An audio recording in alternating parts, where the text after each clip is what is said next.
C'est un peu flou les lunettes, je ne sais pas. Bonjour et bienvenue sur Mo TV en direct pour cette émission spéciale entièrement consacrée, vous le savez, à l'affaire de la vraie Église de Dieu du Cameroun, avec notamment de nouveaux rebondissements. Et pour cette édition spéciale, j'accueille le pasteur Landry Djana. Le pasteur Landry Djana, qui est par ailleurs également le PCA, la vraie Église de Dieu du Cameroun, PCA très contesté. Il va nous en dire plus à l'instant sur cette antenne. Et je voudrais également aussi rappeler qu'une formidable équipe m'accompagne pour faire cette émission aujourd'hui. Un mixage vidéo, Serge V, qui assure également aussi la coordination technique centrale de la radio Mo et de la télévision également aussi.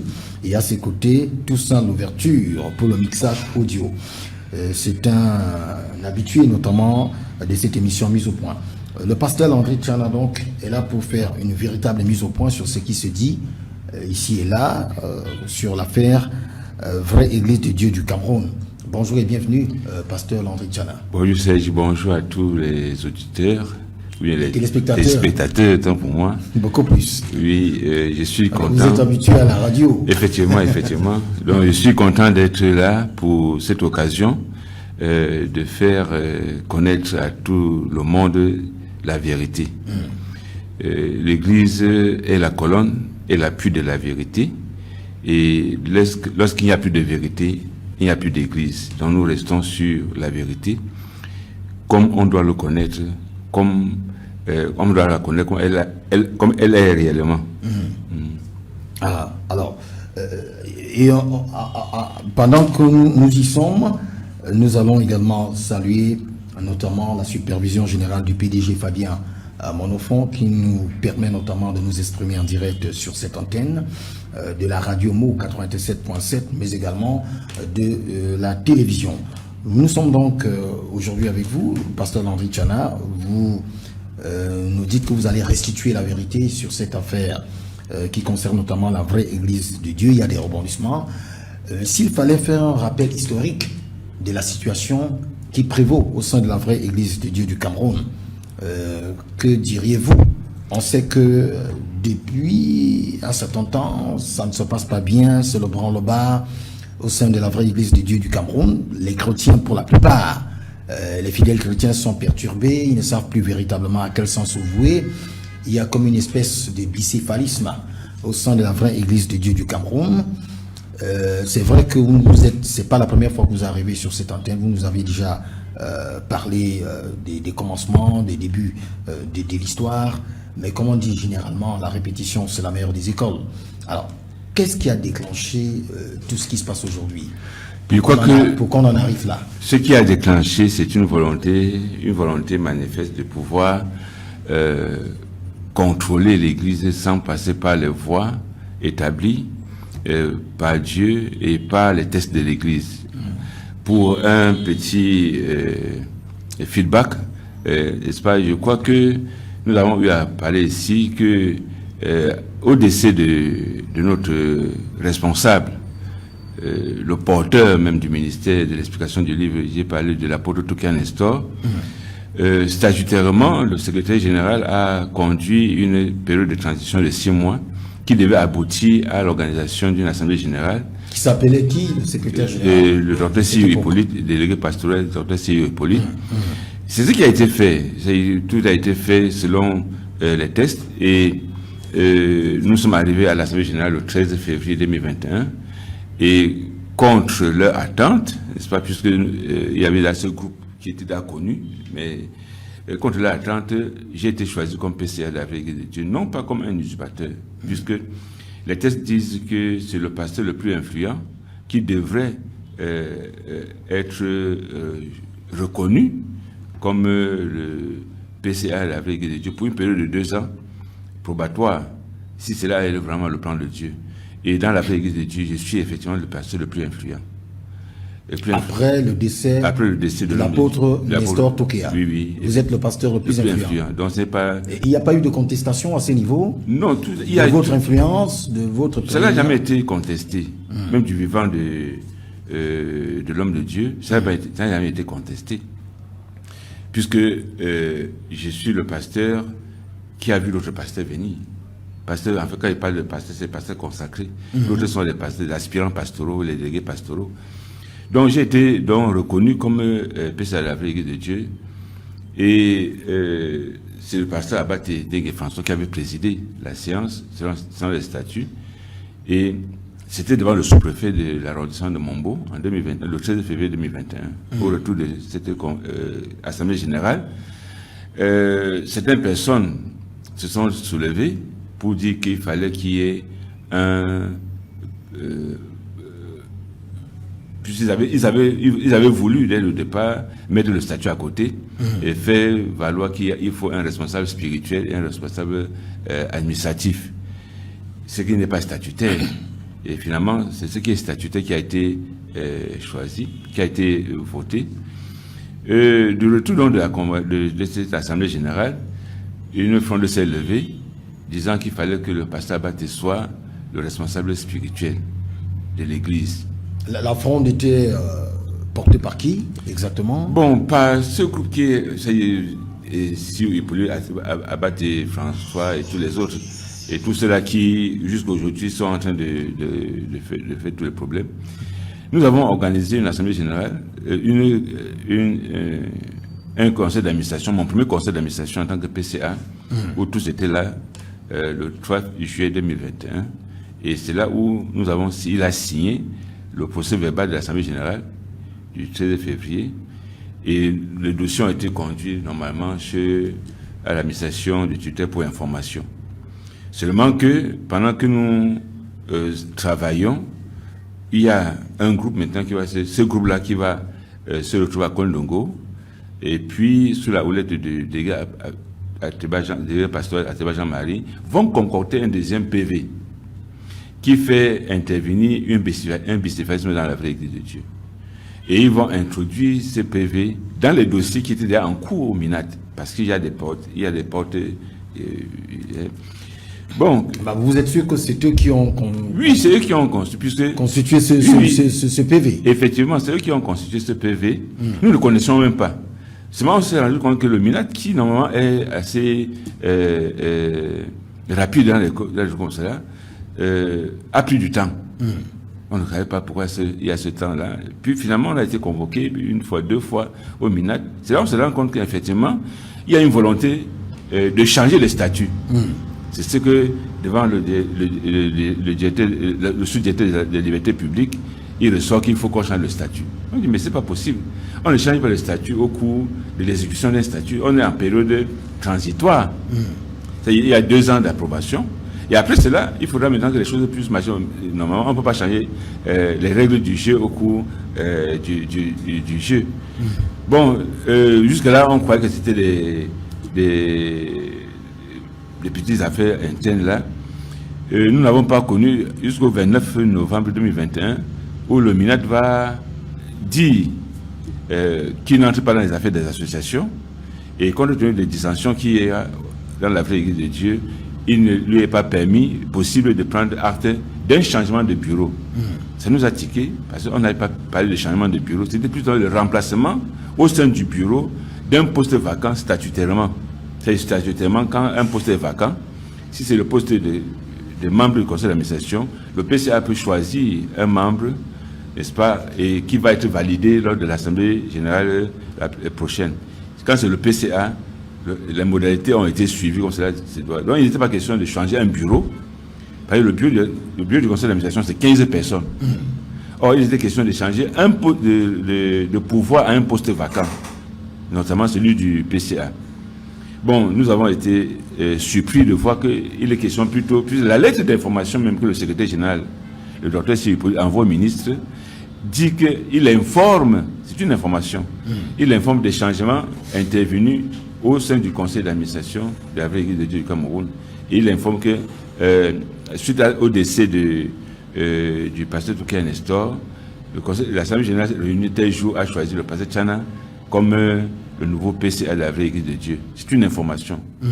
Il faut savoir que quand on parle de l'information, pourquoi? Parce que, avec la loi de 90, avant la loi de 90, la loi de 71 demandait que les associations leur conseil d'administration doit être validé par un arrêté du ministre. Avec la loi de 90, ce blocage est levé, puisqu'on dit que chaque association se crée et se gère selon ces textes et la loi en vigueur. Donc le ministre n'entre plus dans la gestion des associations. C'est pour ça que le ministre dit donc qu'il ne peut pas, il n'a pas mission d'entrer dans la gestion des associations. Et si quelqu'un est contre, s'il y a des mécontents, ils ont assez de pouvoir en justice. Ce qui est tout à fait normal. C'est ce qu'ils vont faire d'ailleurs. C'est là donc, nous sommes en 2021, 2022 va passer, et nous nous retrouvons en janvier 2023. On est à un mois pratiquement, n'est-ce pas, de la fin des 2 ans d'approbation, pour voir si je continue ou je ne continue pas. C'est là où on se retrouve, un 8 janvier, on a eu une assignation de procédures en référé et au tribunal de Kounou et en annulation d'un procès verbal litigieux. Nous ne savons pas de quel procès verbal litigieux. C'est donc lorsqu'on nous signifie donc ces papiers qu'on se rend compte que le dossier a 2 procès verbaux. Un procès verbal qui a été signé devant tout le monde par le pasteur Abaté, qui le signait, je reprends ces mots, au nom de Dieu. Il le signe. C'est ce que le pasteur Abaté disait ce jour-là. Ce jour-là. Et un autre procès verbal qui faisait maintenant intervenir dans la vraie Église de Dieu un poste de responsable spirituel. Ce procès verbal était conçu de telle manière que suite au décès de l'homme de Dieu, qui instaure PCA de la vraie Église de Dieu, une assemblée générale s'est tenue à Mombo le 13 février et a choisi le pasteur Tchana comme un nouveau PCA. Et cette assemblée générale a été conduite par le pasteur Abaté qui présidait en tant que responsable spirituel de l'œuvre. Vous voyez que d'une manière très insidieuse, on a fait intervenir dans le procès verbal un poste qui n'existe pas dans le statut. Donc c'est ça qui aurait donc amené le ministre à ne pas prendre acte et de dire que ceux qui sont mécontents qu'ils aillent en justice. Ils vont donc aller en justice, en référé à Ekounou, et en annulation, ça référé à c'était pour la suspension des effets de cette assemblée générale, de ce procès verbal, et en annulation, pour l'annulation du procès verbal. Seulement, il demande au juge de déclarer le premier procès verbal qui a été signé devant tout le monde, qui faisait intervenir, qui faisait le Tchana, le seul PCA, de le déclarer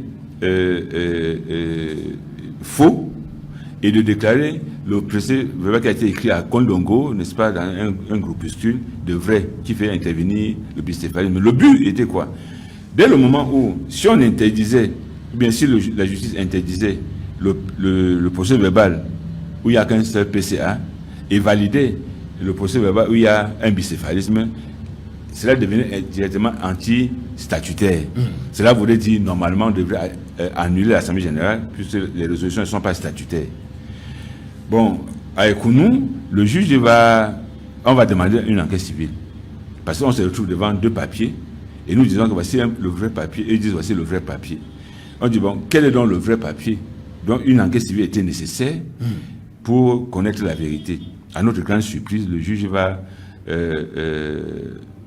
déclarer, n'est-ce pas, inapproprié l'enquête civile et va annuler le procès verbal où Tchana est seul PCA.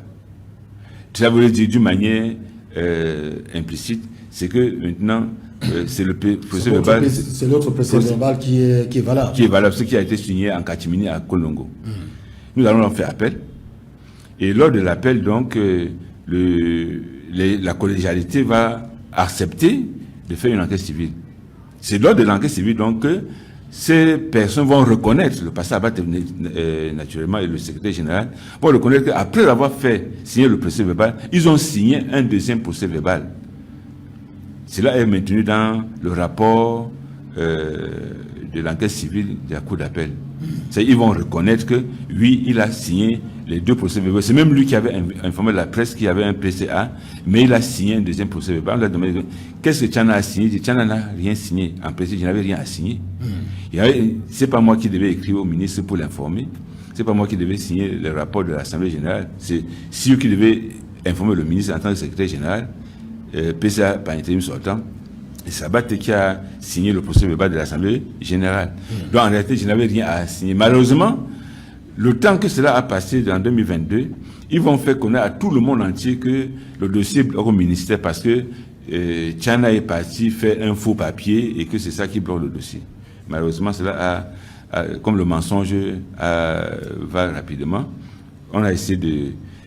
C'est la Cour d'appel donc qui va nous permettre de connaître qu'effectivement, il y a eu une rencontre à Kondongo, selon ce que le secrétaire général a dit, convoqué par le délégué pastoral Ateba Jean-Marie, et c'est là qu'ils ont signé un deuxième procès verbal qui portait la même signature, le même jour, le même événement, avec une information différente. Donc, le tribunal, la Cour d'appel va donc annuler la décision du tribunal de Kounou. Il faut noter ici que nous avons essayé d'attirer l'attention du ministre sur le fait que c'est lui qui a dit aux partis que ceux qui ne sont pas d'accord, qu'ils aillent en justice.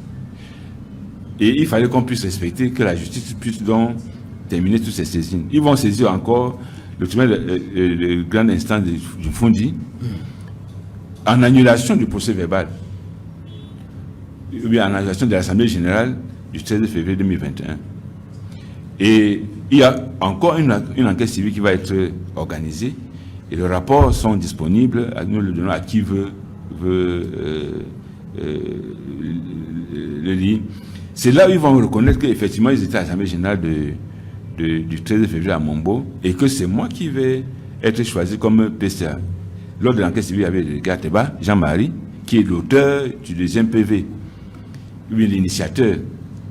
Il va reconnaître devant les juges c'est une collégialité, ils vont reconnaître devant les juges de la collégialité qu'effectivement il y a eu une assemblée générale et que devant le sous-préfet, c'est moi qui ai été présenté comme PCA de la vraie Église de Dieu. Naturellement, ils vont perdre le procès et à la cour d'appel et au tribunal de grande instance du Fondi. Cela voudrait dire effectivement qu'il y a un PCA de la vraie Église de Dieu reconnu légalement. Seulement, pendant que ils sont en justice, puis on va voir, on aura toute l'année 2023 et toute l'année 2024, n'est-ce pas, à juger de cela dans les tribunaux. Pendant que nous sommes donc au tribunal, les voilà qui courent pour faire une assemblée générale à Kribi. Nous avons saisi les autorités pour dire non, c'est pas possible, puisque le ministre lui-même a dit que aller au tribunal et il va s'en tenir aux décisions du tribunal. Puisque le tribunal est l'autorité, elle est supérieure à l'administration. Pendant on est au tribunal, on se rend compte qu'il y a une assemblée générale frauduleuse qui est en train d'organiser à Kribi. C'est ça où le sous-préfet de Kribi va interdire. C'est cette assemblée générale qui a été perturbée par vos éléments. Parce quand vous parlez il se dit que... En principe, je n'ai pas des éléments. Il se dit que cette assemblée générale de Kribi, dont vous mentionnez, a été perturbée par des gros bras. Bon, si on appelle les chrétiens les gros bras, moi je sais plus, je peux dire les chrétiens sont ceux qui sont partis à Mombo choisir le PCA. Des gros bras à la charge du pasteur Landry Tchana. Bon, c'est ce qui se dit. Moi, je suis en train de vous dire donc que nous avons saisi les autorités, depuis le gouverneur du Sud jusqu'au préfet, au sous-préfet, au ministre, pour leur dire ce n'est pas possible qu'on puisse avoir une assemblée générale pendant que les affaires qu'ils ont... Affaires en justice. C'est eux qui ont saisi la justice. Il fallait qu'ils laissent donc que la justice puisse statuer sur tous les problèmes avant qu'on puisse voir comment on va continuer. Et le sous-préfet donc va interdire, va disperser, n'est-ce pas, cette assemblée générale. Et en se dispersant, à Bateva, il y a les vidéos qui disent que bon, vos signatures et vos noms, vos adresses ont été enregistrées. Le moment venu, on va envoyer ça à qui de droit. Il y a dans la vidéo. Bon, quand il rentre de Kribi, il n'y a pas eu l'Assemblée générale. Et j'ai été reconnu par l'Église comme le nouveau PCA de l'Église de Dieu du Cameroun, puisque le poste n'est pas resté vacant. Il y a les conditions bien précises, n'est-ce pas, pour constater la vacance du poste de PCA. Ils vont donc essayer de faire une assemblée générale encore à Ayos. Pourquoi Ayos? Parce que Ayos est le fief du pasteur Abaté. Ils se sont dit qu'avec Ayos, il serait impossible que l'on puisse... Ils ont quand même une base solide. Nous allons saisir les autorités avec les mêmes arguments. Et les autorités, encore une fois de plus, le sous-préfet d'Ayos va donner une décision pour interdire l'assemblée générale qui était prévue le 14 juin 2023. Ce qui fait qu'il n'y a pas eu assemblée générale ni à Kribi, ni à Ayos. Nous avons même saisi le tribunal de grande instance de la Konolinga à l'effet d'interdire cette assemblée générale-là. Seulement que la décision du juge de la Konolinga vient après la décision du sous-préfet. Et le juge constate donc que, puisque le sous-préfet a interdit cette manifestation, il n'est plus opportun pour lui de prendre encore une décision.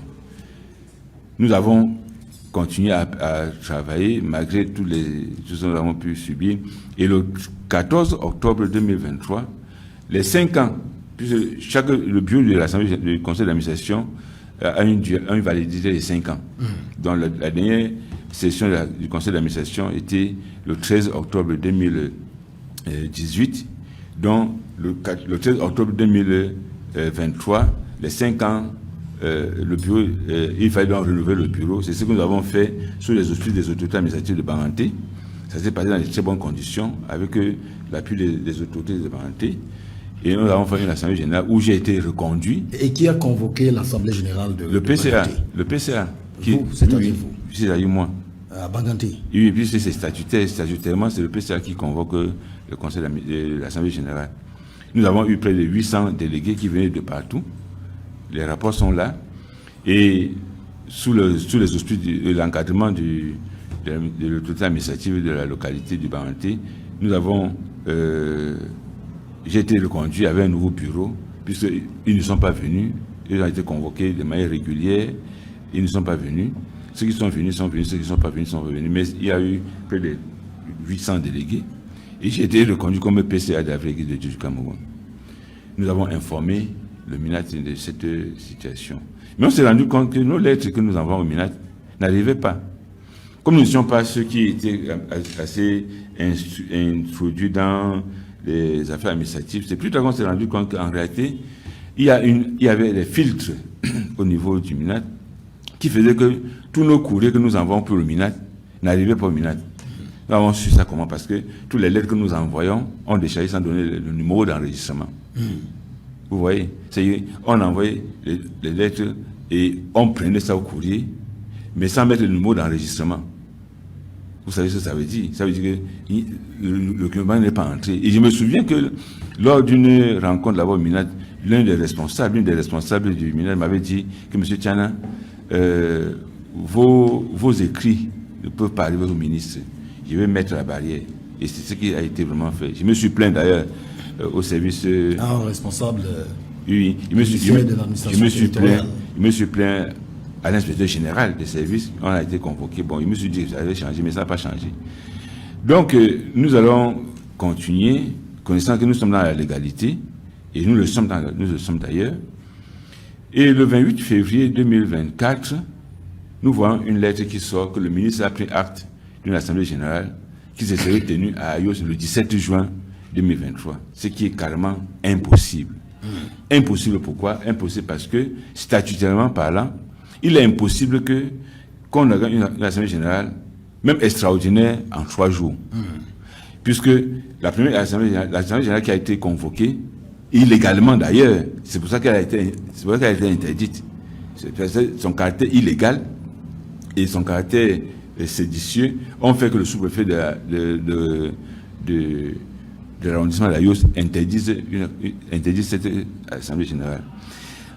Il est impossible donc statutairement qu'une assemblée générale qui est interdite pour le 17 pour le 14 se tient le 17. Pourquoi? Parce que statutairement, il est écrit dans nos textes clairement qu'une assemblée générale, pour se tenir, doit être convoquée 15 jours au moins à l'avance, le temps de laisser à tous les délégués de pouvoir se signaler et d'enregistrer tout cela, et que cette assemblée générale doit comporter la date, le lieu, l'heure, le jour, n'est-ce pas, de cette assemblée générale.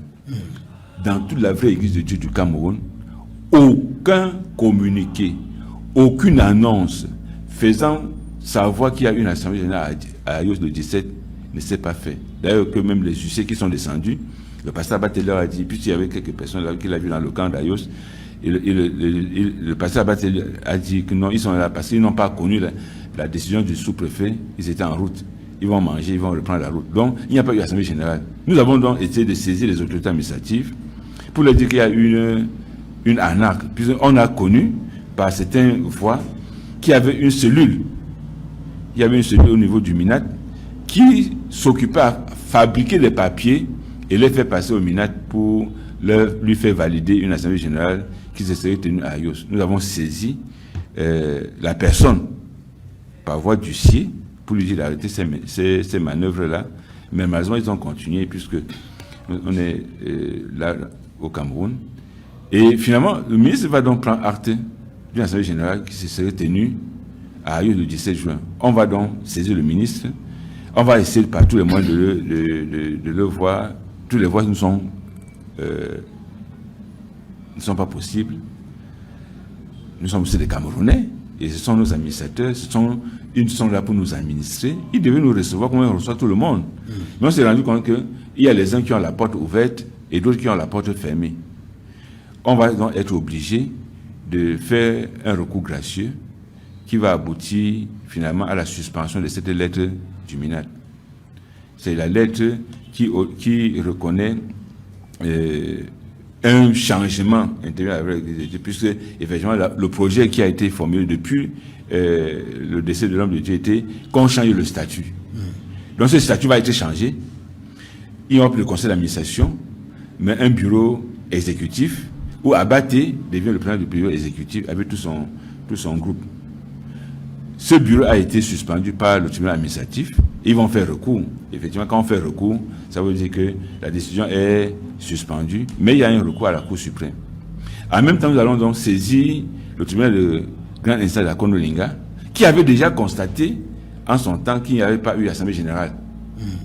On va donc saisir le tribunal administratif et le tribunal de la Konolinga, qui le 9 septembre 2025 va annuler cette assemblée générale avec tout ce que cela comporte comme conséquence. Cela voulait dire que la décision du tribunal de la Konolinga, en annulant l'assemblée générale reconnue par la MINAT, rend automatiquement caduque cette reconnaissance. Puisque si l'assemblée générale a été annulée, la lettre qui reconnaît cette assemblée générale n'a plus de valeur. Donc nous sommes dans cette logique-là.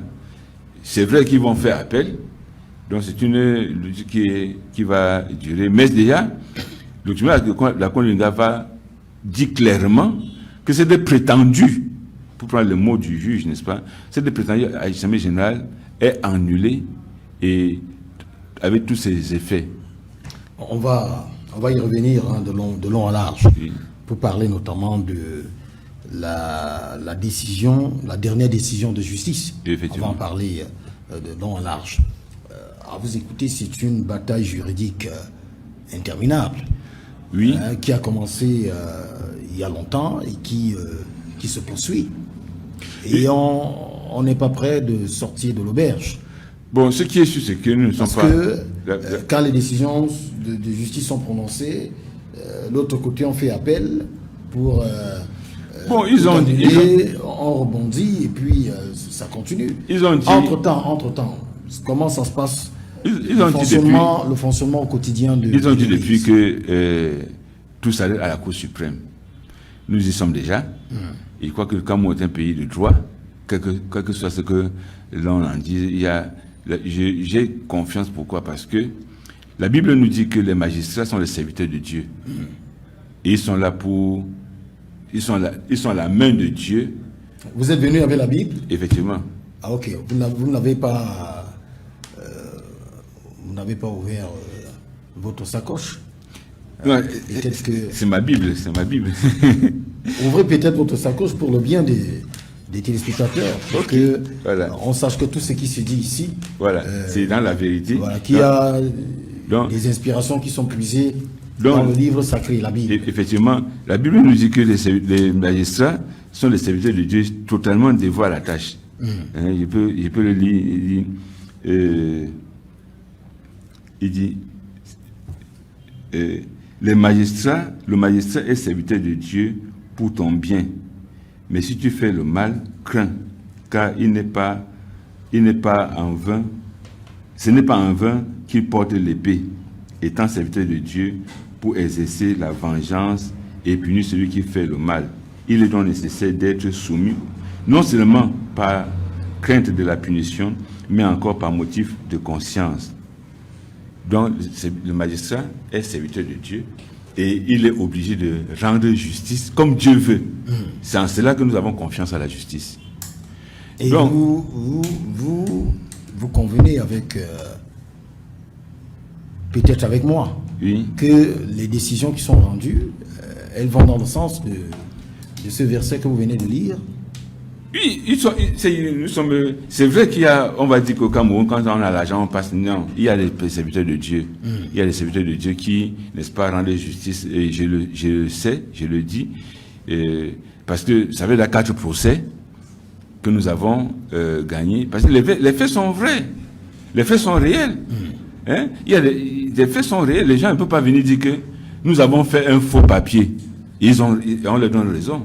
À moins qu'on ne soit pas dans un pays normal.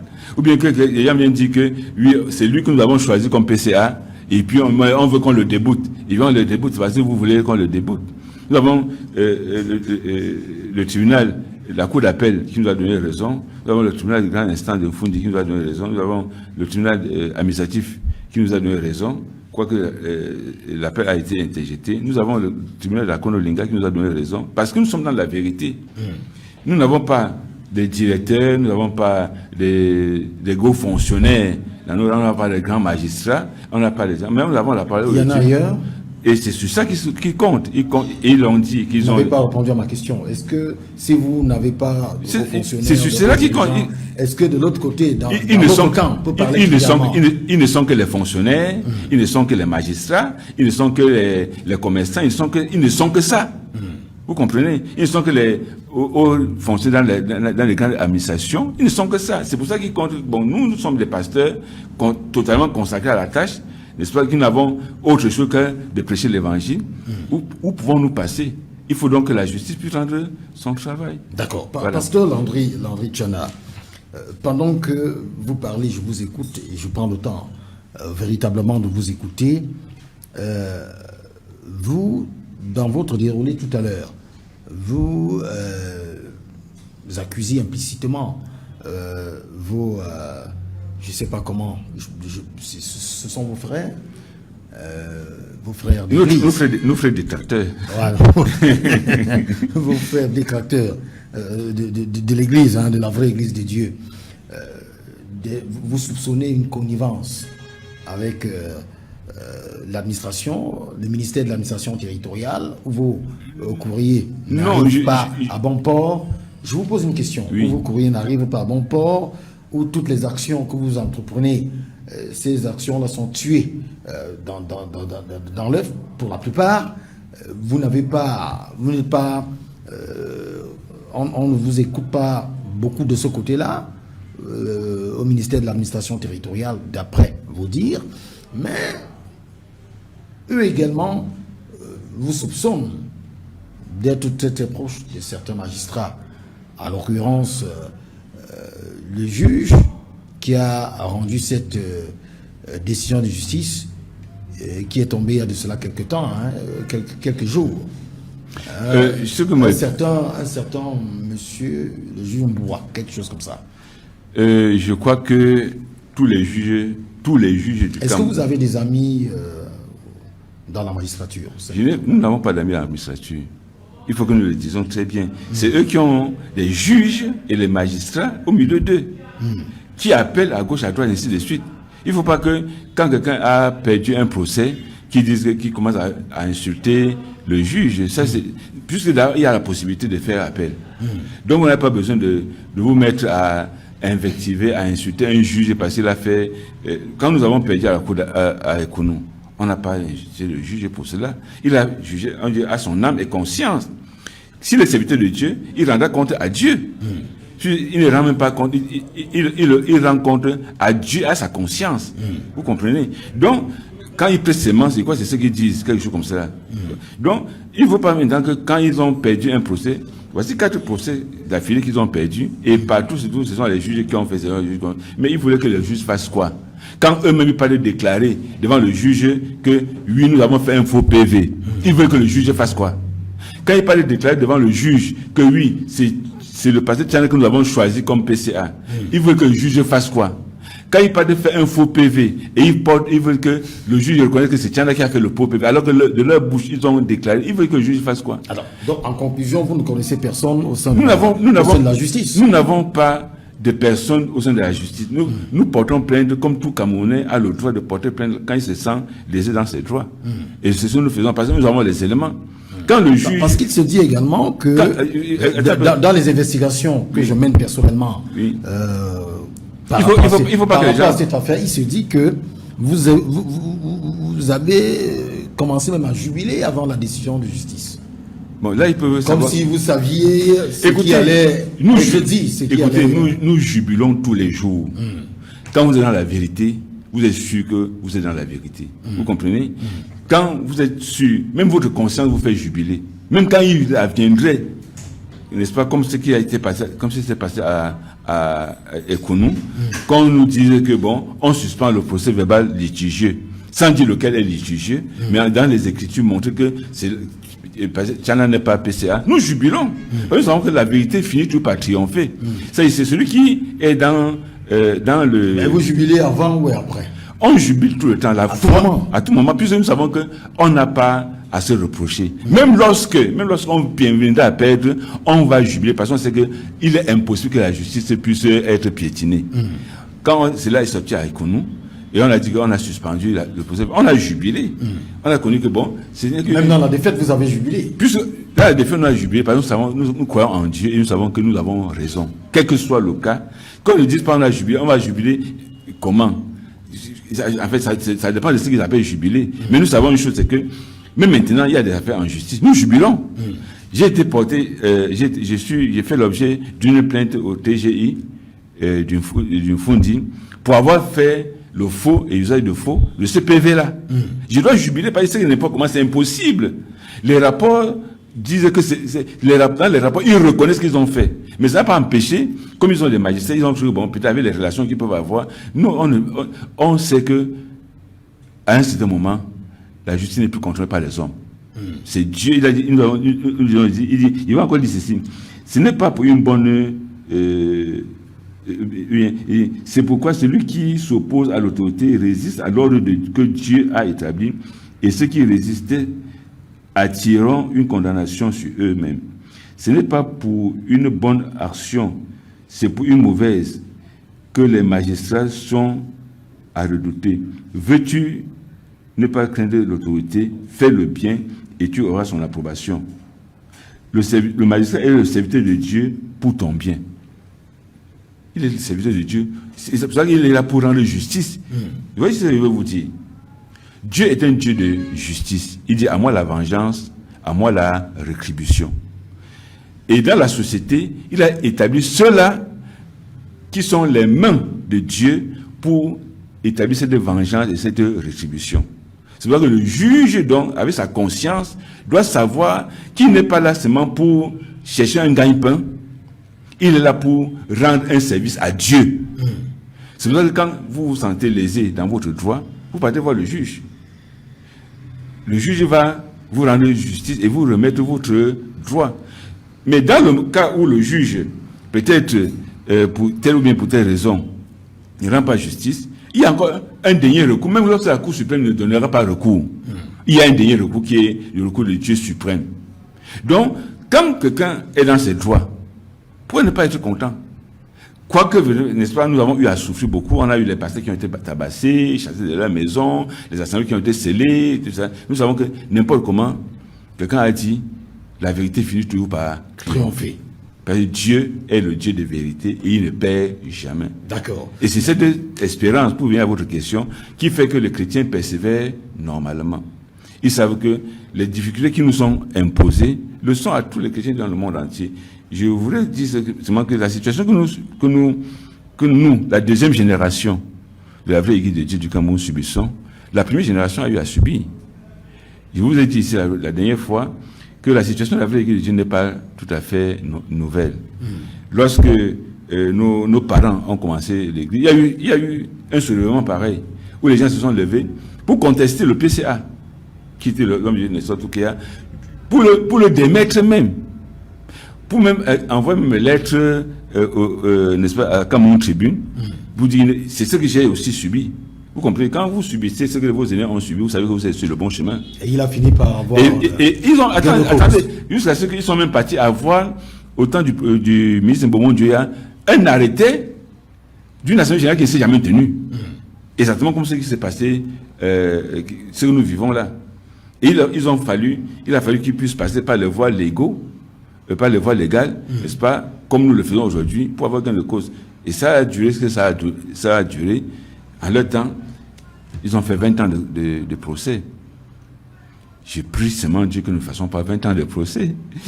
Mais à la fin... Et par la suite, qui a eu gain de cause, le pasteur? À la fin, l'arrêté du ministre a été reporté et les juridictions ont donné gain de cause au pasteur Nestor Toukéa et qui a continué l'œuvre de Dieu comme cela a été aujourd'hui. Donc, la justice reste la justice. La justice n'est pas des hommes. La justice, mais tous ceux qui portent la toge et qui ont ils sont investis du pouvoir de Dieu. Et c'est pour ça que je voudrais attirer l'attention de plusieurs personnes et qui veulent peut-être aller dans la magistrature. C'est pas là où on va chercher de l'argent. Si vous voulez avoir de l'argent, mieux vous devenez agriculteur ou bien commerçant. Mais vous partez régler la société. La Bible nous dit que c'est la justice qui élève une nation. Une nation où il n'y a plus de justice, c'est l'anarchie. Et la justice est là effectivement pour empêcher qu'il y ait de l'anarchie en punissant les coupables et en reconnaissant le droit des innocents. S'il n'y a pas ça dans une nation, il n'y a plus de nation. Et je crois qu'il ne faut pas que quand les gens partent de commettre des forfaitures et ce qui doit arriver arrive, ils se mettent à insulter les juges. Qu'ils sachent d'abord que s'ils accusent de passer Tchana, peut-être ils me voient comme un homme, mais qu'ils ne puissent pas faire cela aux serviteurs de Dieu qui sont les juges. Quand vous avez vous-même, ils vont dire quoi? J'ai le rapport, le procès verbal de l'huissier, qui est descendu à Ayos le jour-là, et que Abate a dit dans le rapport qu'il n'y a pas eu assemblée générale, et ceux-là qui sont là, ils vont manger et reprendre le chemin. Le sous-préfet a interdit. Quand Abate lui-même devant la collégialité, devant la collégialité de la cour d'appel, la présidente et ses vice-présidents, dit qu'il a voulu faire une assemblée générale à Ayos et on a interdit. Comment peut-il jubiler lorsque on vient dire qu'on a reconnu une assemblée générale qui se passe à Ayos? Les rapports sont là, c'est moi que je n'ai pas apporté, je pourrais vous le lire in extenso. Vous allez les apporter là. Voilà. La prochaine fois. Ils ne peuvent pas dire que c'est quand eux-mêmes de leur propre bouche disent qu'on a voulu faire une assemblée générale à Ayos et le sous-préfet a interdit. Quelle est donc l'assemblée générale que le ministre a donc reconnue? Je crois que c'est eux qui pouvaient peut-être mettre le ministre hors de problème en disant que monsieur le ministre, il y a eu une erreur qui s'est infiltrée. Je me souviens, en 2013, nous avons fait une assemblée générale à Bertois et le rapport est monté au MINAT avec un nouveau bureau pour qu'il prenne acte. Il a pris acte du nouveau bureau, mais on s'est rendu compte qu'il y avait un nom qui ne devait pas figurer dans ce bureau. On a saisi le ministre pour lui dire, monsieur le ministre, il y a eu une erreur. Ce nom-ci, on ne sait pas d'où ça est, on ne sait pas comment ça s'est passé, pour que le document qui est parti au MINAT, sans un nom, nous revienne avec un nom inconnu. Et c'était quel nom? C'était... Bon, je crois que le ministre c'était le même ministre. Ce nom, c'était quel nom, pasteur? Vous voulez tout pris le nom? Oui, je veux le nom. Vous êtes ici pour restituer la vérité. Non, vous devez regarder certainement pour vous. C'était le nom du révérend pasteur Tapa Hassen. Hein?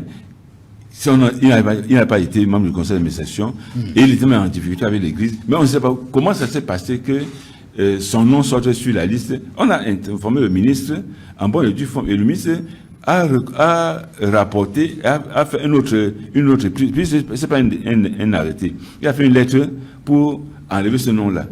Je crois que eux-mêmes pouvaient dire au ministre que monsieur le ministre, nos affaires sont encore en justice. Et nous, on a voulu faire l'Assemblée générale à Ayos, on a interdit, nous-mêmes on a reconnu qu'on a interdit.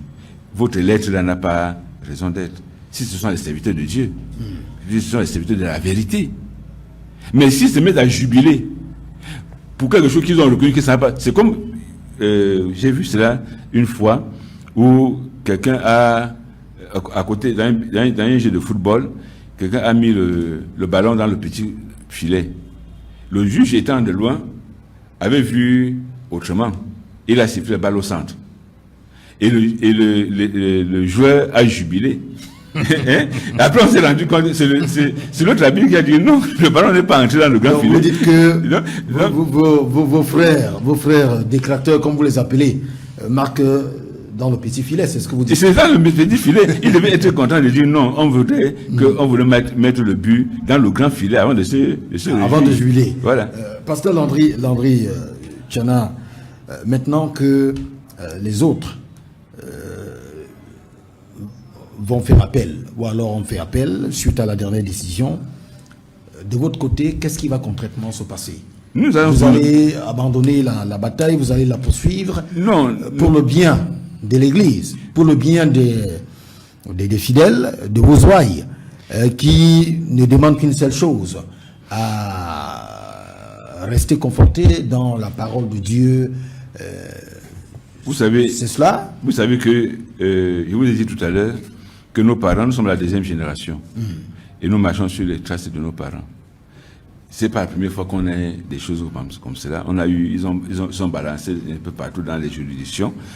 L'Église n'est pas ce que vous pensez. L'Église, c'est ceux-là qui croient en Dieu. Qui croient en Dieu, qui leur a promis d'être avec eux tous les jours jusqu'à la consommation du temps. En leur promettant que même dans les temps difficiles, il va être avec eux. Ce n'est pas une nouvelle chose que cela arrive, que les tribulations arrivent. L'Église est en paix, les chrétiens vaguent normalement à leur persévérance, quoique, n'est-ce pas, souvent ils sont chassés dans les assemblées, ils sont obligés de pouvoir se replier dans les maisons, mais Dieu est dans le cœur. Dieu est dans la sincérité de la foi. Justement, avec tout cela, c'est-à-dire que il nous est souvent revenu qu'il y a eu des heurts dans les églises, où certains chrétiens ont été molestés. Effectivement, il y a même d'autres ont été...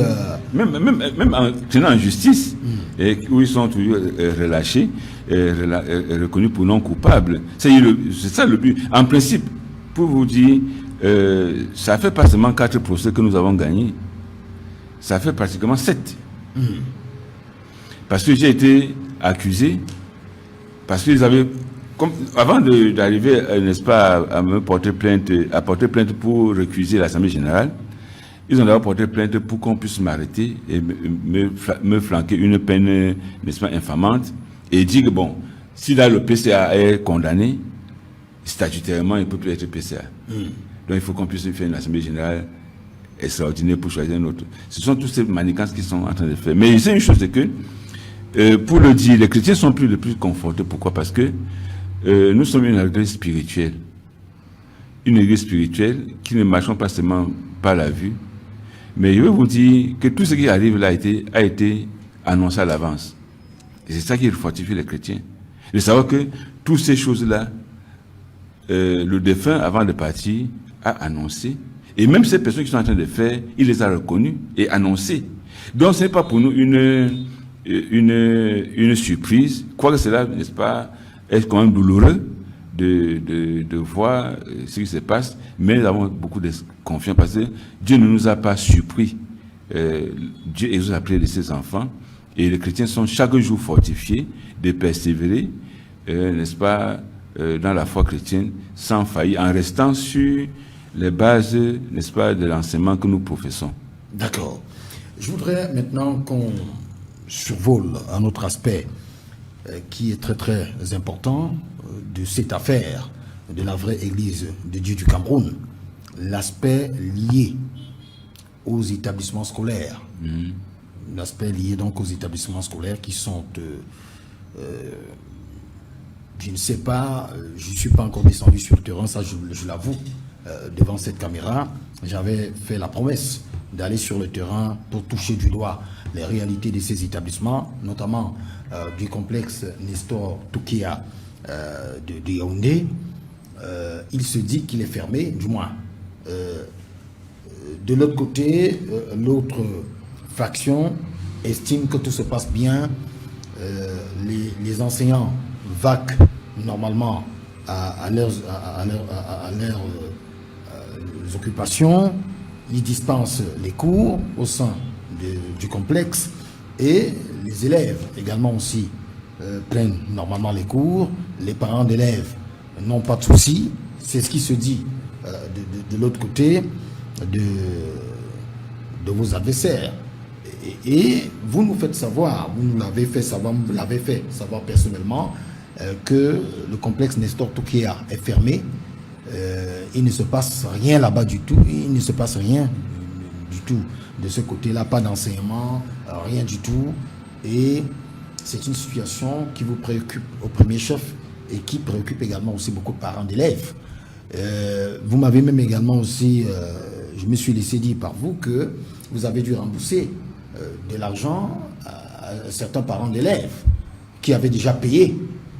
Vous leur avez remboursé leur argent suite notamment à cette situation qui prévaut au sein des établissements. D'une manière globale, qui est responsable des établissements scolaires au sein de la vraie Église de Dieu du Cameroun? Je voudrais un peu rectifier ces choses. Peut-être qu'on va s'appesantir sur le complexe Nestor Toukéa qui fait je voudrais un peu revenir sur certaines choses. Il ne dit pas que le complexe est fermé, mais il dit simplement que la rentrée est gâtée. Ah, voilà. Elle a été perturbée. Elle a été ratée. Perturbée, l'année passée, on a été perturbé. L'année passée, ils nous ont perturbés. Nous avons perdu beaucoup d'élèves, mais on a fait l'année scolaire dans de bonnes conditions. Nous avons été même la première école, le premier établissement dans le Yaoundé 5e. Nous avons défilé devant le président de la République le 20 mai. N'est-ce pas? Nous avons été sélectionnés de défiler devant le président de la République le 20 mai. Vous pouvez la comprendre, n'est-ce pas? Le travail qui a été fait depuis 2013 où l'école existe. L'année passée, ils ont essayé de venir, n'est-ce pas, en disant que bon, le MINAD leur a donné le papier, quoi que cela est contesté, quoi qu'il y a une décision du tribunal administratif, ils vont gérer l'école. Les administrations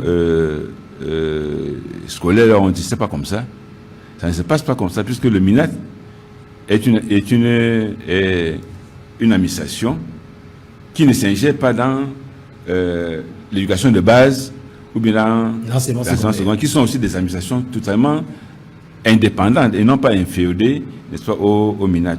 C'est ainsi qu'ils ont, et ils avaient déjà fait beaucoup de bruit dans le quartier, et nous avons perdu beaucoup d'élèves. Et malheureusement, à cause du dynamisme du collège, nous avons quand même travaillé. Nous avons, depuis que nous avons notre école de la vraie Église de Dieu du Cameroun, à Kwame-Saint, nous racolons toujours dans les 100%. Et cette année particulièrement, nous avons eu dans tous les examens, si ce n'est pas 100%, c'est le double de la moyenne nationale. Puis c'était un complexe qui a fait son nom. Ils ont donc pensé que, avec cette prouesse, c'est pas n'importe quel établissement qui défie devant le président de la République. C'est pas n'importe quel établissement qui défie devant le ministre de la Jeunesse, le 11 février. Donc ils se sont dit que cette année-ci, sûrement, il y aura beaucoup d'argent et il fallait faire par tous les moyens pour mettre la main sur le complexe. Nous avons vu en juin 2000, à peine les enfants sont partis en vacances, pendant que nous préparons les rapports de fin d'année pour soumettre à l'autorité compétente, c'est-à-dire le ministère de l'Éducation de base et le ministère des enseignements secondaires, nous allons voir des gens qui débarquent pour dire qu'ils viennent faire l'installation des nouveaux membres, des nouveaux staffs. On a dit ça ne se passe pas comme ça. cela a été porté au niveau du sous-préfet, au niveau du délégué départemental de l'enseignement secondaire, qui a dit que non, ça ne se passe pas comme ça. Une installation, bien une nomination, ça se publie, les intervenants sont informés régulièrement, et puis on organise, n'est-ce pas, la passation, ou bien la signature des écritures, et on fait une passation de services normale. Vous ne pouvez pas débarquer à l'école, commencer à faire le bruit que, bon, à partir de maintenant, c'est vous, dit non. Le délégué de l'enseignement secondaire a dit non.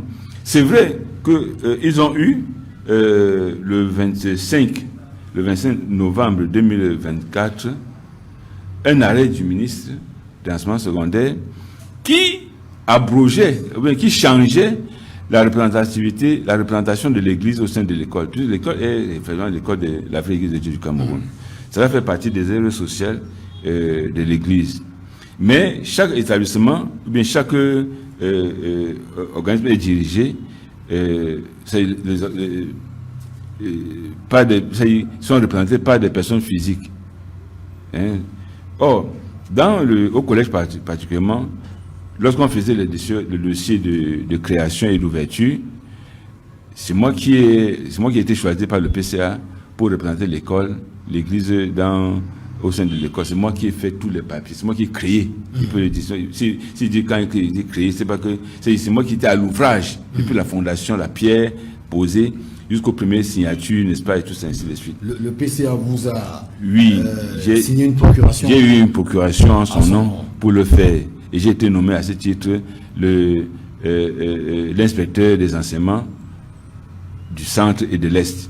Donc c'est moi qui coordonnais tout ce qui est école du centre et de l'Est. Et pour créer... Mais il s'est dit également que vous auriez profité de cette procuration pour faire poser un certain nombre d'actes. Bon, je crois que pas des actes qui ne sont pas... Bon, quel acte par exemple? Puisqu'il n'y a que la création. Quand vous êtes représentant... Du genre, quand vous dites vous-même que vous avez fait les papiers et tout, vous avez remplacé votre nom par celui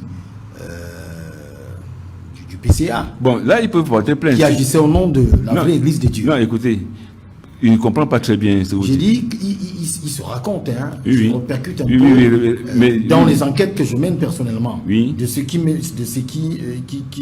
revient, et que vous avez profité de cette procuration qui vous a été signée par le pasteur, l'apôtre Nestor Tokia, pour poser des actes.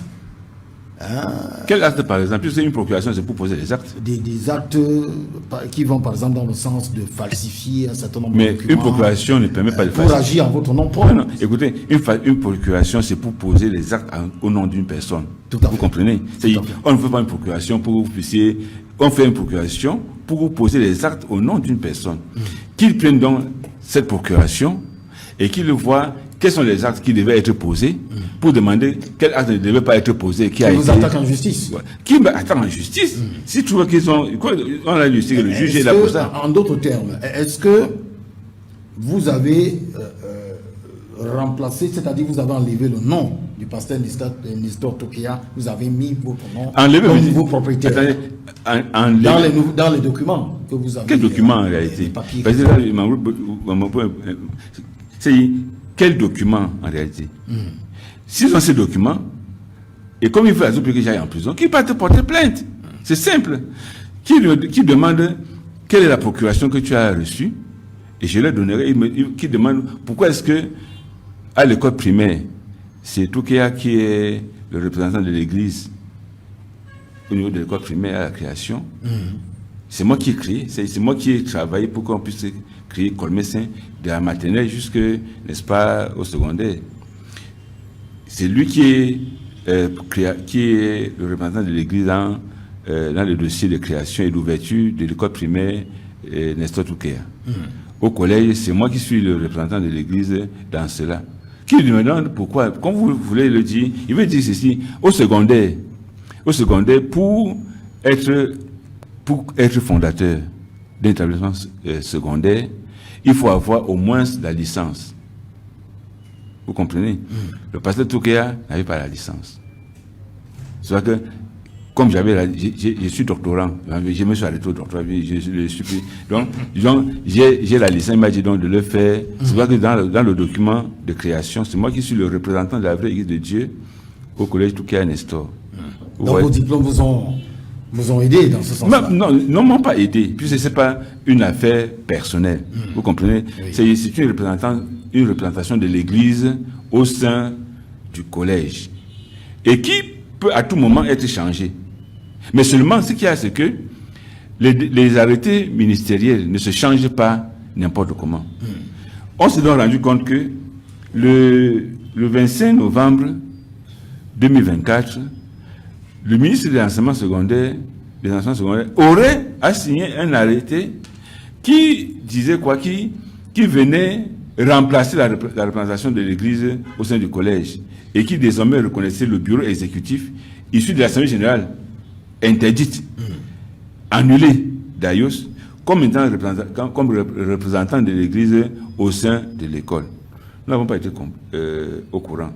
C'est en juin, quand ils viennent donc faire le bruit, qui brandissent un papier pareil. Automatiquement, ils ont su que si on avait connu ça avant, on se retournerait vers le ministre pour lui dire qu'il y a eu une erreur qui a été faite. Effectivement, ils ont trompé le ministre, parce qu'ils n'ont pas fait connaître au ministre que tous les procès jusqu'alors, ils ont perdu. Donc, en principe, ce bureau exécutif n'est ni légal ni légitime. C'est pour ça que nous avons essayé de saisir le ministre pour lui dire, monsieur le ministre, quoi que nous connaissons cette action tardive, elle est fausse. Effectivement, l'affaire est là au ministère de l'enseignement secondaire pour être réglée. Et nous pensons que réellement, elle va être réglée. Quoique, on a des spies partout, des espions partout pour soutirer, mettre, soutirer, ainsi de suite. Nous savons quand même que, après tout, la justice reste la justice. Il y a la justice de Dieu qui n'est pas la justice des hommes. La justice des hommes, souvent vous êtes des hommes, vous parlez, on vous croit, alors que tout ce que vous avez dit sont des bêtises. Ils peuvent avoir les gens au MINAT, ils peuvent avoir les gens à l'agence secondaire, ils peuvent avoir les gens à la police, ils peuvent avoir à la gendarmerie, ils peuvent avoir les gens partout, mais Dieu est au ciel. Donc, ils sont donc venus en juin, faire tout le désordre. Nous avons été, on a vu les gens venir à l'école, mettre les cadenas sans aucun mandat de justice. Vous savez vous-même que jugement, ça ne se fait pas. Ça ne se fait pas. On pouvait se mettre à casser, faire le bruit, on ne l'a pas fait. Ils ont cassé nos serrures, ils ont cassé, puis c'est nous qui dirigeons l'école. Ils ont forcé, malgré le fait que le délégué du département des enseignements secondaires a dit ça ne se fait pas comme ça. Une installation, si vous êtes actuellement, vous avez parlé tout à l'heure que c'est lui qui est le directeur de la production. Si un autre vient, il va lui monter la maison, il va lui faire une passation de services en bonne et due forme, terminer ses rapports, s'il avait un rapport à faire, terminer ses rapports et puis déposer et puis partir. L'autre vient continuer sur une base. Mais quand on vient brutalement, avec les forces de maintien de l'ordre, avec les ceci, mettre les gens dehors, tabasser les enseignants, brûler leurs affaires, ce n'est plus normal, au vu et au su de tout le monde. C'est ça que nous décrions, que je dis non. S'ils avaient pensé qu'ils ont gain de cause et qu'ils avaient été dans la justice, on ne court pas quand on est dans la justice. On marche doucement parce qu'on va arriver. Ils devaient simplement saisir les instances appropriées pour leur dire que voici, nous voulons entrer au collège et on nous en empêche. Ils sont entrés, on les a laissés. Parce que nous avons des voies de recours, n'est-ce pas, légales pour le faire. Ils sont entrés. Nous avons été surpris de voir que, avec la lettre du ministre de l'enseignement secondaire, ils ont saccagé toute l'école, même l'école primaire, même la crèche partout. Nous avons saisi les services du ministère de l'éducation de base. À notre grande surprise, avec les décisions de justice que nous avons, avec tout ce que nous pouvons montrer, ils ont dit que c'est eux qui vont gérer désormais toutes les écoles de la vraie Église. Et ça, si vous comprenez ce que je vous l'ai dit, vous me regardez, vous ne comprenez plus rien là-dedans. Je vous regarde parler, voilà, expliquer voilà, ce qui se passe. Nous avons essayé de dire aux responsables que, au moins, quand ils ont fait abattoir, ils ont mis le 5 décembre, je crois que la rentrée était le 5 décembre 2024, ils ont mis près de 20 personnes dehors sans préavis. C'est les enseignants qui sont venus accueillir les enfants à la rentrée. Il se trouve que leur salle de classe sont occupés par d'autres enseignants.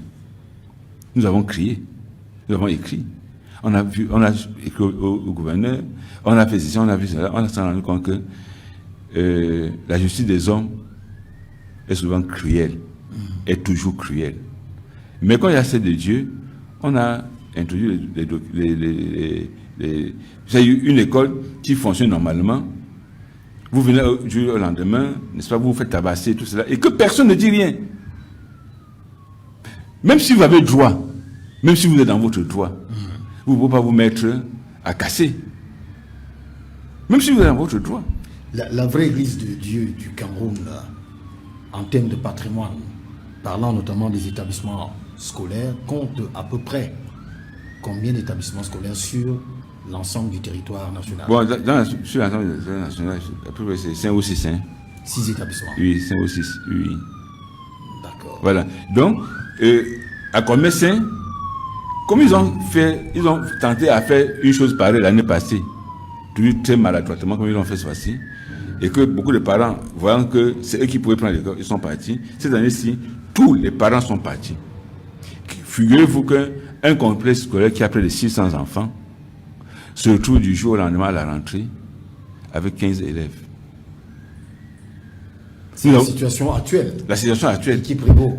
Malheureusement, ce que j'aurais voulu que vous fassiez, ce qui était d'abord très normal, c'est qu'avant de venir faire cette émission, que vous fassiez un tour là-bas pour voir vous-même. Non, pour ne pas être dans... J'ai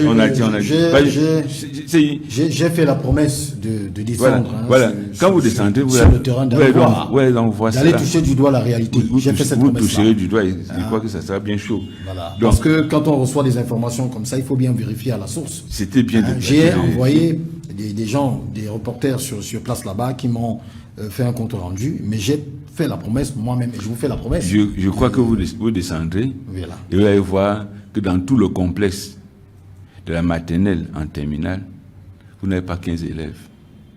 15 élèves, peut-être sont leurs enfants qui ont porté un bateau pour venir faire. Ce qui est désolant, c'est que nous pouvons être des directeurs. On peut peut-être se faire des avantages. Mais qu'on pense à ces enseignantes qui ont 5 enfants et qui bénéficient d'une certaine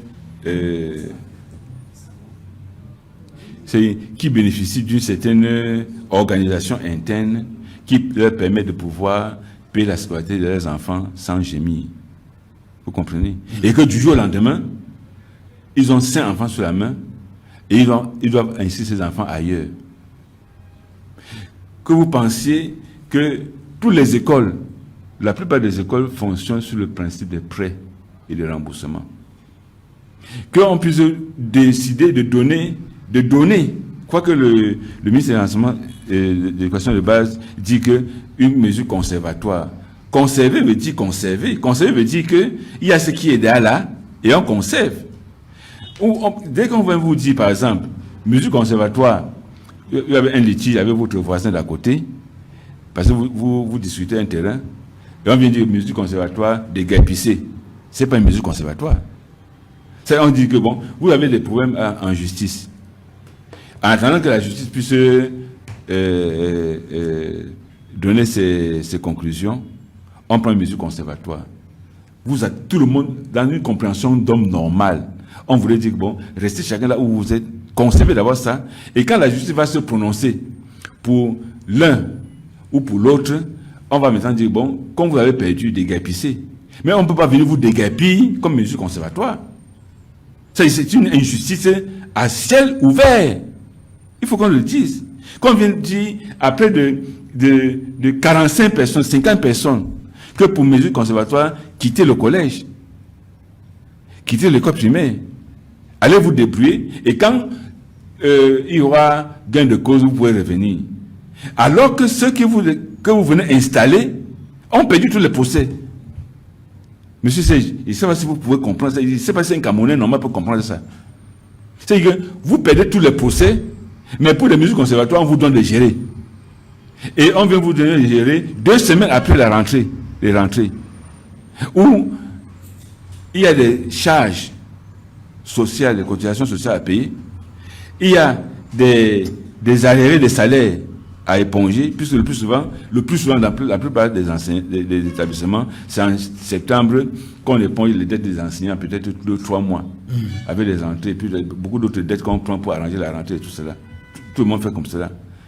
Vous ne demandez pas que ces charges-là, qui va les payer? Il aurait été normal que si le ministère de l'Éducation de base décide de leur donner l'école, qu'on fasse asseoir les personnes pour leur dire, bon, signez les cahiers, qu'on puisse voir que, bon, il faut une dette de comme ça, bon, vous allez payer comment, vous entendez, et les enseignants et tout ça. Non pas que vous puissiez accepter, valider qu'on puisse brûler les affaires. Je dis, c'est vrai. La directrice est partie pour prendre ses affaires dans son bureau. On l'a tabassée. Et on a pris ses affaires, on l'a brûlée devant tout le monde. Et qu'on valide ça. Bon, qu'est-ce qu'on veut en réalité? On veut que les gens se soulèvent ou pas? Moi, mais je ne sais pas. Qu'on puisse dire que vous êtes oui, vous avez 4 procès que vous avez gagnés. C'est bien. Eux, ils ont perdu tous les procès. Mais sortez, ils entrent. C'est pas possible de compréhension. Et nous avons une école qui était le fleuron de l'éducation, d'ailleurs de 4 et 5e, qui part de 600 élèves à une quinzaine d'élèves. C'est la conservation-là. C'est une mesure conservatoire. C'est fait partie près de 575 élèves pour que vous faites une mesure conservatoire, sans vous demander que ces personnes que vous faites partie là, ils vont vivre comment? Mon téléphone est à chaque fois avec les pleurs. Les enseignants qui ne savent plus là où ils vont partir. Parce que quelqu'un a décidé... C'est le seul complexe ici à Yaoundé. Le seul complexe d'Afrique de l'église de Dieu. Ici à Yaoundé. Oui, c'est le seul. Voilà. C'est que quelqu'un s'est mis au bureau et décidé que bon, peut-être on est des copains, on est des chrétiens, on est des directeurs. Non, pas des directeurs. Je vous ai dit, on n'a pas de fonctionnaires, on n'a pas de directeurs, on n'a pas de colonels, on n'a pas de... Ils ont tout. Mais quand on tient compte de l'humanité, D'accord. L'humanité voudrait que, avant de prendre certaines mesures, qu'on se dise que si j'étais à la place de ces personnes, je ferais comment? Dans bientôt, j'aurai des assignations, des sommations, des paiements de dettes qu'on a contractées pour faire fonctionner l'école. On n'a pas demandé qu'est-ce qui va se passer. On n'a pas demandé que ces enseignants qu'on met à la porte d'une manière brutale, là c'est un PS qui va payer. C'est tous les avantages que le président a donnés. Vous connaissez vous-même la situation de la CNPS aujourd'hui, n'est-ce pas, où on a donné certains avantages, n'est-ce pas, à ceux qui cotisent, qui perdent cela du jour au lendemain. Avez-vous pensé à ça? Avez-vous pensé que vous pouvez décider de mettre sur un bras en or une école privée à ceux qui ont perdu tous les procès? Je prends le Camerounais à témoin. Si cela est possible, vraiment, je voudrais que vous-même, vous puissiez me dire que ceux qui ont perdu successivement tous les procès, ça fait d'après 7 procès. Les Camerounais vont réagir. Et qu'aujourd'hui, ça ne vous fait pas souffrir de voir une école de près de 600 enfants, sans compter le nombre de personnels, et sans compter ceux qui vivent de ça. Il y a les emplois directs. Avec des métiers dérivés. Des métiers dérivés qui peuvent aller jusqu'à 1000 personnes. D'accord. Les oncles, les vendeurs, n'est-ce pas, la cantine, les motos taximens qui viennent. Tout ce système-là, vous embrouillez ça par une décision provisoire. En attendant la décision de justice, pourquoi ne pas demander à ceux qui sont là et qui ont travaillé et qui ont fait dévier les enfants devant le président de la République, continuez, et si vous perdez au procès, vous quittez. D'accord. Qu'est-ce qui est justice là, monsieur Serge? Malheureusement, c'est pas à moi de répondre. Hein. Votre cœur répond. Je vous ai compris, mais c'est pas à moi d'apporter d'éléments de réponse, même si c'est quand même, ça touche beaucoup, c'est gênant en même temps, surtout quand ça concerne l'éducation. Mais rater l'éducation d'un enfant, c'est rater la vie d'un pays. Le développement même. Et il y a des enfants qui, jusqu'à aujourd'hui, ne peuvent pas aller à l'école. Parce qu'il y a des élèves qui ont eu des primes. Parce qu'ils ont bien travaillé et ils devaient avoir un certain pourcentage dans leur pension. Nous le faisons. Et c'est sur ça que les parents comptaient pour dire, au moins, comme j'ai peut-être 3 enfants ou 4 enfants, il y a au moins 2 enfants où on a peut-être 50% de réduction. Et ils vont maintenant aller payer 100% ailleurs. Nous sommes une école qui a le taux de pension l'un des plus moins chers de l'arrondissement. Vous pouvez, quand vous avez parti de cette, vous faites des enquêtes. Parce que nous sommes dans une œuvre sociale. Vous comprenez? Et que les parents, moi-même, j'ai mon enfant là-bas. Vous comprenez? J'ai mon enfant là-bas, je paye à peu près 110 000 pour son inscription, pour sa scolarité. Je suis obligé de partir payer là où je prends presque 200 000 francs. Je peux aussi comprendre ce qui se passe sur moi, sur ce qui se passe sur d'autres parents. Qui déjà, vous savez que l'Afrique sont les grandes familles. Et qui étaient là, sachant que, bon, je suis à l'école, je vais payer petit à petit, et qui pas de payer directement. Et vous savez, l'école, c'est la confiance, c'est institut personnel. C'est chaque enseignant qui part chercher son enfant au quartier, qui va chercher son parent. Chaque parent est lié à un enseignant, à un système. C'est la confiance que vous avez construite qui vous donne le nombre.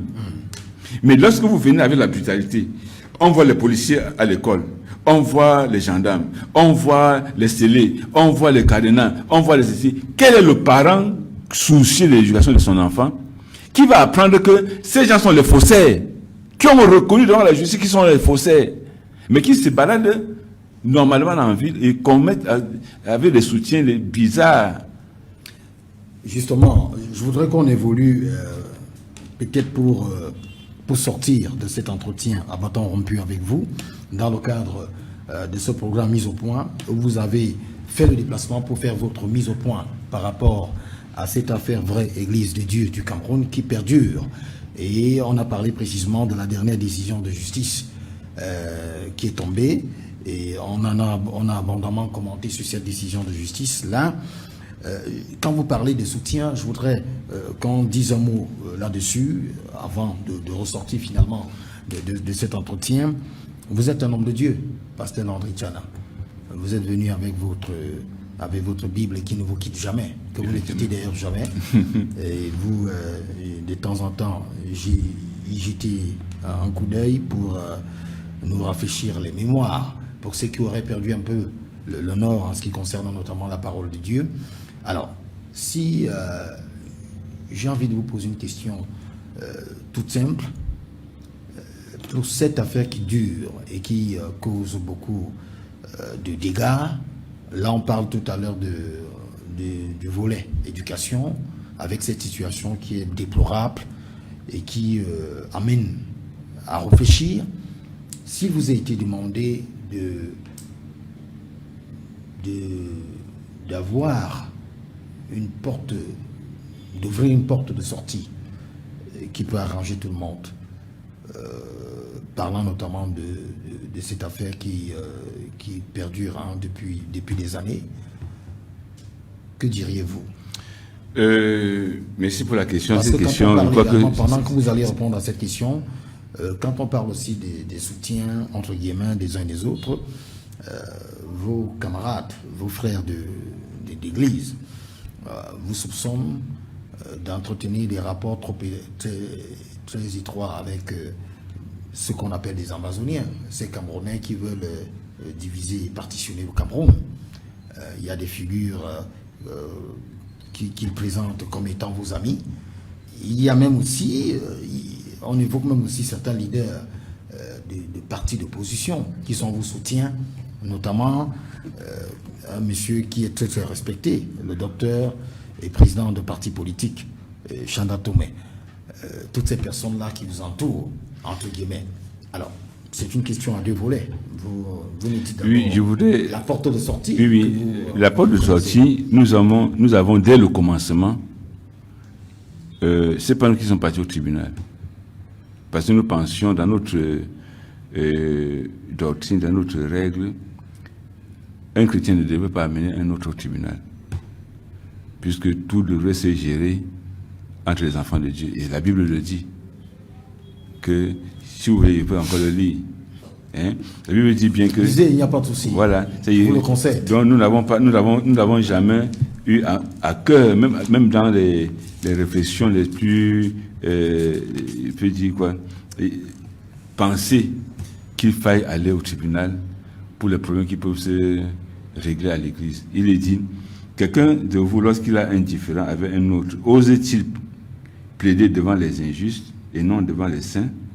Ne savez-vous pas que les saints jugeront le monde? Et si c'est par vous que le monde est jugé, êtes-vous indigne de rendre les moindres jugements? Ne savez-vous pas que nous jugerons les anges et ne jugerons pas à plus forte raison les choses de cette vie? Quand donc vous avez des différends pour des choses de cette vie, ce sont des gens dont l'Église ne fait aucun cas que vous prenez pour juges. Je le dis à votre honte. Ainsi, il n'y a parmi vous pas un seul homme sage qui puisse se prononcer entre ses frères. Mais un frère plaide contre un autre et devant les infidèles. C'est déjà certes un défaut chez vous que d'avoir des procès les uns des autres. Pourquoi ne souffrirez-vous pas plutôt quelques injustices? Pourquoi ne vous laissez-vous pas plutôt dépouiller? C'est notre base. Donc nous ne pouvons pas imaginer que quelqu'un avec qui nous avons été pendant des années, 20, 30, 40 ans, puisse décider de pouvoir aller contre cette prescription biblique. Parce que nous pensions que les chrétiens ont quelque chose qui est plus que cela. Ils ont la loi de Dieu. C'est eux qui sont partis en justice. Jusqu'à là, nous avons passé le temps à dire, quoi que nous sommes en justice, asseyons-nous en tant que frères. Ça se fait partout. On dit souvent que le linge, ça se lave en famille. Même quand un homme et une femme bagarrent, le voisin entre, après, là où il paraît s'arranger, vous voyez seulement que la femme est entrée dans la maison. Vous leur avez tendu la main. Voilà. Et...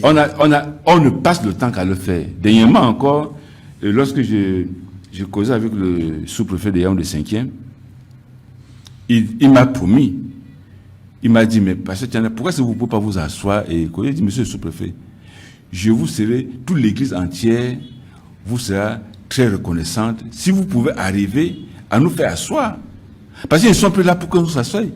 On était dernièrement au Minéduc. Devant le Minéduc, je les ai salués, ils n'ont pas pris à ma main. J'ai même insisté au pasteur Abaté que mon frère, qu'est-ce qui ne va pas? Salue-moi. Ah, vous vous êtes rencontrés, vous êtes croisés. Oui, on était chez le directeur des affaires juridiques, avant qu'on ait pris cette décision unique. Il dit, mais il y a quoi? Le pasteur Abaté François a refusé de Il a refusé de me saluer et tout ce qui était avec lui. Et j'ai dit au sous-préfet que, monsieur le sous-préfet, vraiment, je vous serai tout reconnaissant, et l'église avec moi, si vous pouvez faire que Abaté et moi on s'assoit pour s'entendre. Nous sommes pour Dieu nous a dit dans la parole que Dieu nous a donné le ministère de la réconciliation. Donc un chrétien ne peut pas parler de dire que c'est fini, c'est fini. Le ministère, un ministère n'est pas, comprenez, comme dit le ministère de l'administration territoriale, nous avons le ministère de la réconciliation. Donc nous ne pouvons parler que de réconciliation. Même lorsqu'on pense que c'est de tout déchirer, on sait que encore les enfants de Dieu peuvent s'asseoir et causer encore, puisque nous avons le Dieu qui nous a réconciliés avec lui par Jésus-Christ. Si Dieu nous a réconciliés avec lui par Jésus-Christ, combien de fois ne peut-il pas nous réconcilier entre nous? Malheureusement, toutes nos démarches jusqu'à aujourd'hui sont restées vaines. Je crois que c'est dans votre, sur vos plateaux ici, là, qu'on vient montrer que c'est impossible. Mais nous sommes là pour l'ouverture, et même jusqu'à aujourd'hui, j'ai demandé dans un bureau, j'ai dit au directeur qui était là, que bon, dites-leur que nous sommes prêts, à tout moment, qu'ils disent le lieu et la date où on peut s'asseoir pour réfléchir. Nous viendrons. Ce sont nos frères, même comme ce sont nos détracteurs, ce sont nos frères, nous prions toujours, et nous prions pour eux que peut-être Dieu, on ne sait pas, dans sa miséricorde, peut faire qu'un jour, les yeux des uns et des autres s'ouvrent, et plusieurs reviennent. Chaque fois je les appelle pour dire, pasteur, je me suis trompé. Et moi, j'espère à cela. Pour ce qui est de la deuxième phase de votre question, c'est vrai, j'ai vu un journal, j'ai même voulu je vous ai même demandé si vous connaissez un collègue, soit qui était, et je me suis rendu compte que ce n'est pas un journal qui est enregistré, et que même le numéro de téléphone du rédacteur en chef avec le nom ne correspondait pas même au numéro de téléphone qui était, y compris que ce sont les farfelus. Se mettre en même temps à dire que oh, Tchana a fait ceci, ça c'est un manque d'arguments et une volonté. Je n'ai pas, tout ce que je n'ai pas insulté quelqu'un, j'ai dit les faits comme ils sont. Vous avez pas dit le procès Chanda. Je ne connaissais pas le docteur Chanda. Le procès Chanda. Je ne le connaissais pas.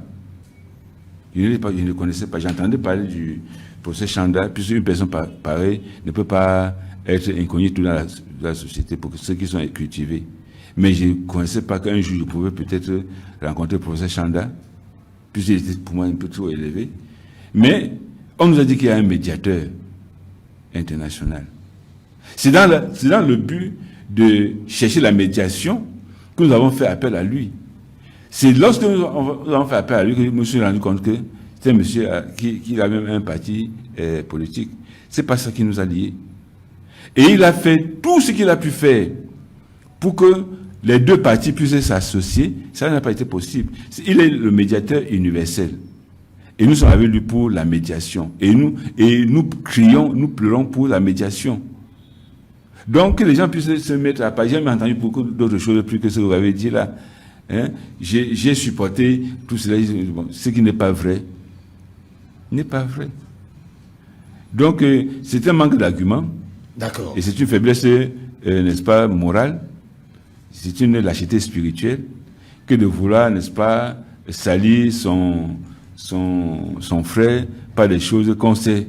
Puis le but, c'est quoi? Le but, c'est quoi? Je vais vous rappeler une chose.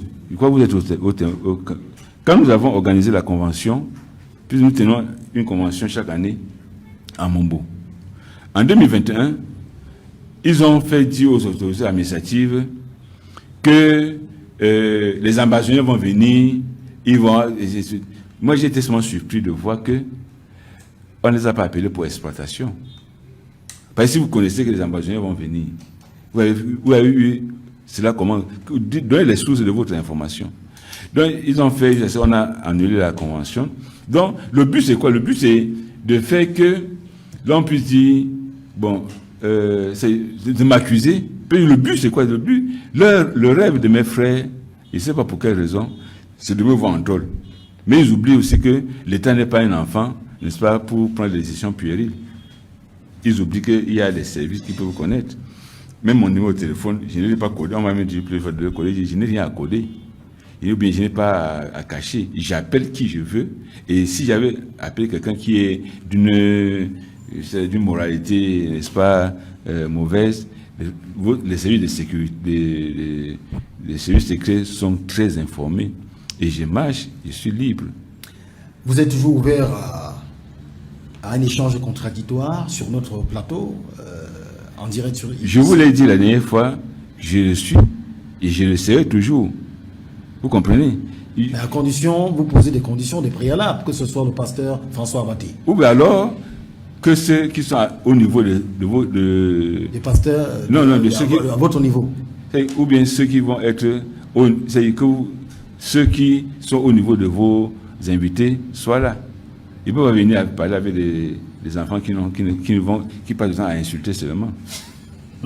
Parce qu'il faut d'une certaine moralité et d'une certaine grandeur d'esprit. Vous comprenez que en parlant, qu'on tient compte qu'on est chrétien, qu'on ne puisse pas être là pour diffamer son frère. Je n'ai pas besoin de diffamer quelqu'un. Vous m'avez appelé pour me dire que je vous dis la vérité et je vous dis la vérité. Et ce que je dis, n'importe qui peut contrôler.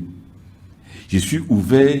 Si même un auditeur dit, vous avez dit ceci, envoyez-moi les documents, je vous envoie. Donc je n'ai rien à cacher. Je n'ai pas quelque chose qui peut salir la renommée de quelqu'un faussement. Si je dis que quelqu'un est voleur, il est voleur. Mais si je dis que quelqu'un est voleur et qu'il ne l'est pas, c'est une diffamation. Alors je peux être poursuivi en justice pour diffamation. Je tiens compte de la Bible que j'ai ouverte devant vous avant de dire n'importe quoi. D'accord. Pasteur Landry Tchana, nous sommes pratiquement arrivés au terme dans notre entretien. Je vous pose la dernière question, qui n'est pas véritablement une question. Est-ce que vous avez le sentiment qu'on a fait le tour?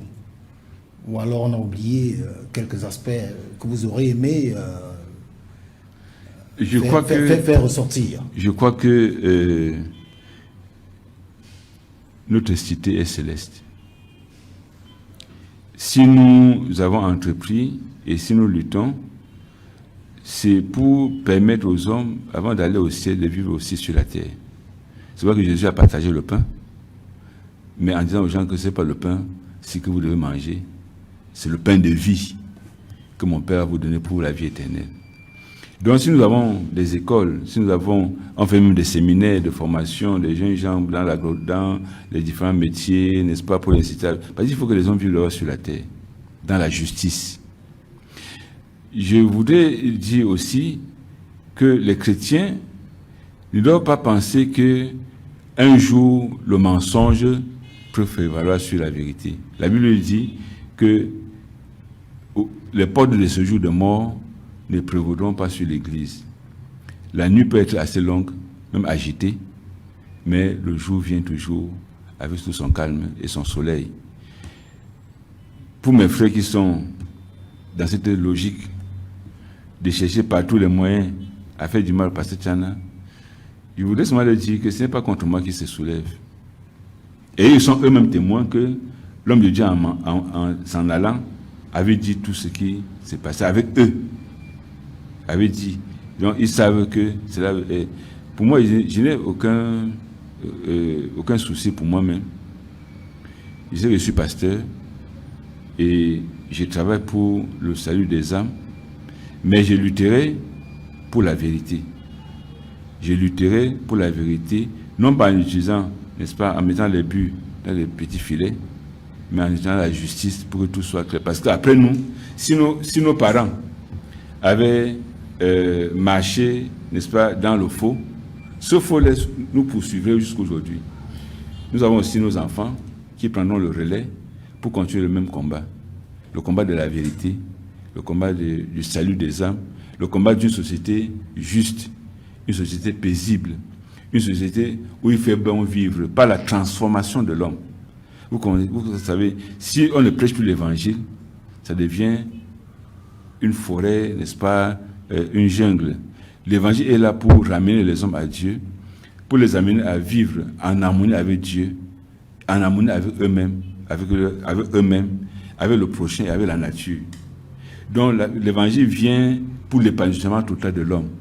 Et si tout le monde croit à l'évangile, notre société sera plus juste, plus paisible. Et c'est pour ça que j'ai dit aux chrétiens de continuer l'évangélisation, mais malgré les intimidations, malgré les systèmes, malgré les stéréotypes, malgré tout cela, qu'on continue l'évangélisation, parce que chaque pécheur, chaque menteur, chaque voleur qui se repent, c'est une société juste qu'on construit.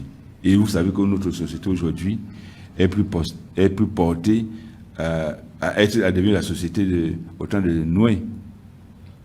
Dans le livre de Job, on dit au temps de Noé, le cœur des hommes se tournait uniquement chaque jour vers le mal. Mais Noé a gardé la parole de Dieu. Nous ne voulons pas être les seuls Noé, nous voulons qu'il y ait beaucoup de Noé dans ce monde, n'est-ce pas, qui se tourne toujours vers la perversion, vers le fait d'adopter les valeurs qui ne sont plus humaines. Une société qui se contredit et puis qui se dresse contre Dieu. L'évangile doit être plus puissant et je voudrais appeler même les autorités administratives de faciliter la tâche aux évangélistes, de faciliter la tâche aux prédicateurs parce qu'ils sont plus utiles que les commerçants. Vous comprenez? C'est-à-dire, ils sont un maillon très important. Amener un voleur à ne plus voler, ça sécurise beaucoup de commerçants. Amener un corrupteur à ne plus corrompre, n'est-ce pas? Nous savons que notre pays, n'est-ce pas, dans ce domaine-là, a un grand rang.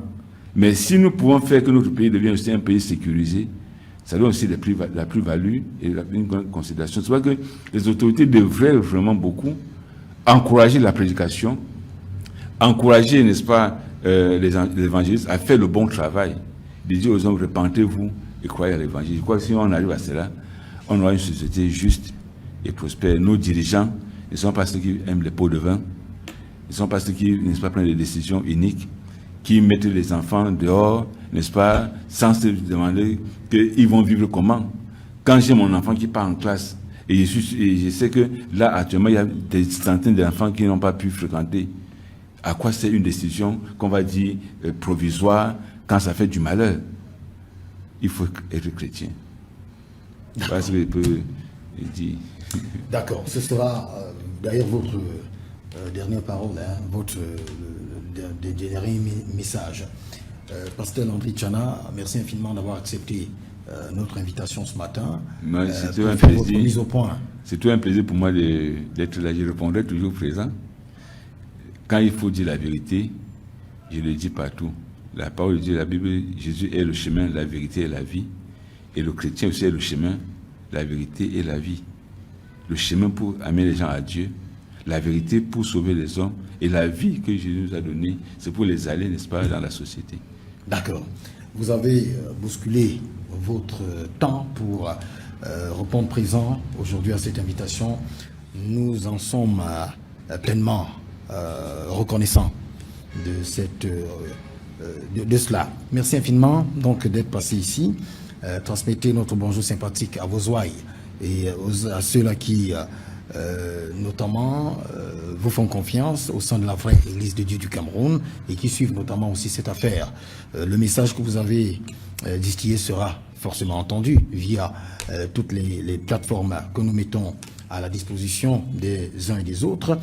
Et j'invite également aussi par la suite les téléspectateurs, auditeurs de Mo Radio sur la fréquence 87.7 à retrouver cette émission intégrale sur notre plateforme numérique que vous connaissez avec le lien qui vous sera envoyé tout à l'heure. Merci à la formidable équipe qui m'a aidé à faire cette émission, à Roland qui a remplacé tout ça à l'ouverture pour le mixage audio, mixage vidéo et réalisation Serge V, le PDG Fabien Monofon et tous les autres qui sont dans l'ombre, qui m'aident à faire cette émission. J'étais Serge Michael Abina. On prend rendez-vous pour une autre émission dans les tout prochains jours. Ce sera avec le même plaisir. Ce sera avec un autre invité pour une autre fois, pour une fois encore, qui fera sa mise au point. D'ici là, restez en compagnie de nos programmes. Bonsoir.